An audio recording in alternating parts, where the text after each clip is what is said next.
Patawa-tawa naman yun. Alam mo, eh, ika nga, inaapi mo na, huwag mo nang insultuhin pa. Kasi lalo lang magagalit yan. Huwag mo naman gawing tanga yung sabi mo, willing ako.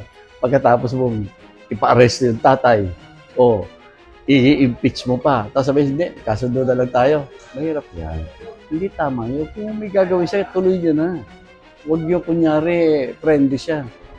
Dapat kung may gusto siya, may binabalak siya, na para ibagsak yung kalaban niya, linawin niya at ituloy niya. Mas magtitiwala pang tao sa ganun.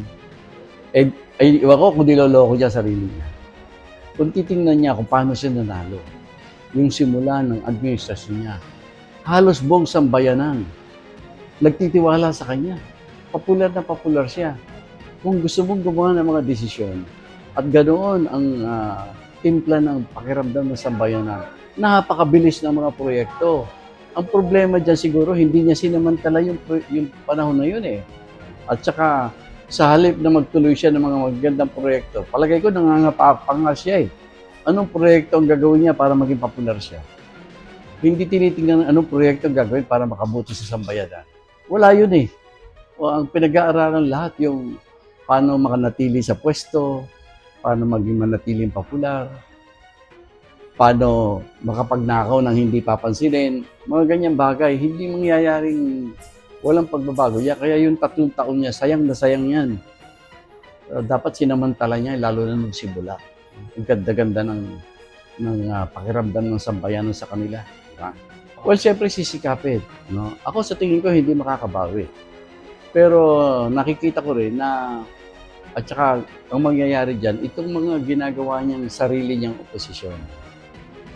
Pag nakahalata yan na talagang wala na siyang lakas, siyang kakagating unang-una dyan eh. Kaya ganun din. Kung ako siya, magbago na lang siya talaga, yung totoong pagbabago.